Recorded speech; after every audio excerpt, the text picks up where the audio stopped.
This video accompanies my course on seams at the Next Level Knitting Conference.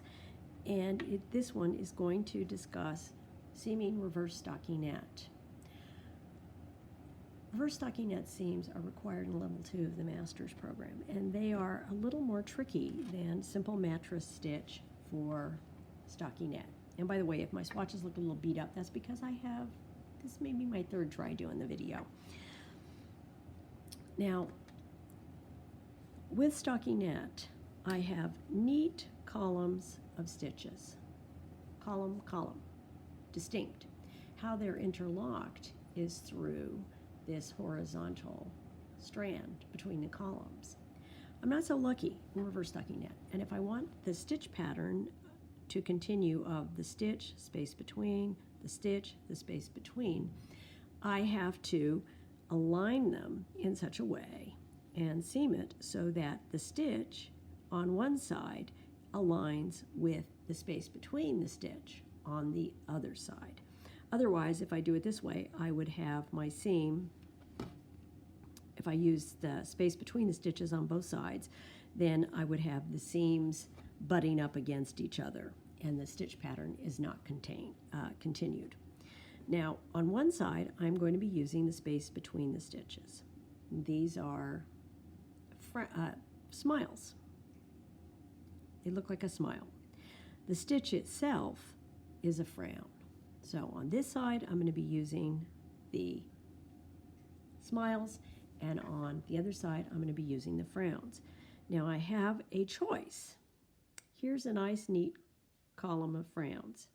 This is actually, if I flip it over, the first column of stitches. And I have the selvage stitch and half a stitch on this side. So if I place my stitch there, it's going to be one selvage stitch on one side, and on the other side, the selvage stitch and half of the stitch. Now, this is not the end of the world. It may seem like it's going to be bulky, but it's not.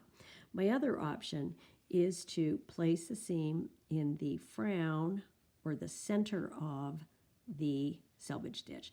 And you can see that this is much harder to see. Yes, there is a frown. There is a frown, but selvage stitches are always kind of loopy and nasty, so it can be hard to see. And in the handout that accompanies this course, that is where I've placed it so that you can compare how this one looks to the one in the handout. Now, I'm going to start my seam, and I'm going to use the alternate seam start, and I'm going to place it in the cast on edge immediately below where I'm going to be working my seam. So there's my first loop. On the other side, I have a bit of a dilemma because typically I would be starting my seam in the space between, in the part of the cast on in the space between. But where am I going to be working my, where am I going to be working my actual seam? I'm going to be working it in the frowns in this column. So instead of starting it to the right over here, I'm going to start it in this location on the cast on edge. So I'm going to go in there, and then I'm going to go in the second part of the cast on edge over here. And now the next part of the cast on edge, let me arrange this so you can see it, is this little tiny purl bump. That is actually the second part of the cast on edge. And then I'm ready to roll. From this point on, it is quite simple. I'm going smile, whoops, yarn tails get all caught up in here. There we go. Smile, frown. And if I've identified my cast on edge properly, this will, and there are the exact same number of rows, this should line up at the top.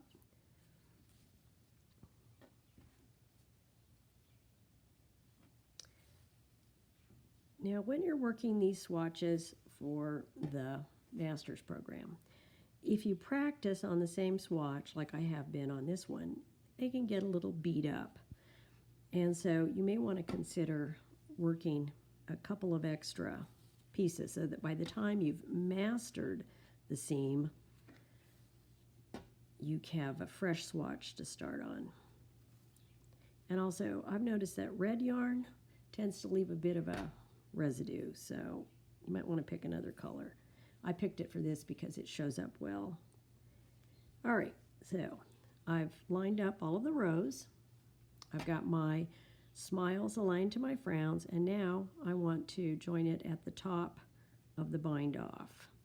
And it's easier to see that here. Here is the purl bump below the loops of the bind off, and here it is here. Now, like the alternate start seam of that I demonstrated in the stockinette seam, I want to make sure that I'm holding on to this end and this end when I pull. And here is the resulting seam. Now you can see that this is not ever going to look as nice, particularly when you're using another color of yarn, as the mantra stitch with stockinette. It just doesn't. But I do have it aligned properly. I have on the sides of the seam, I have the stitch, the space between.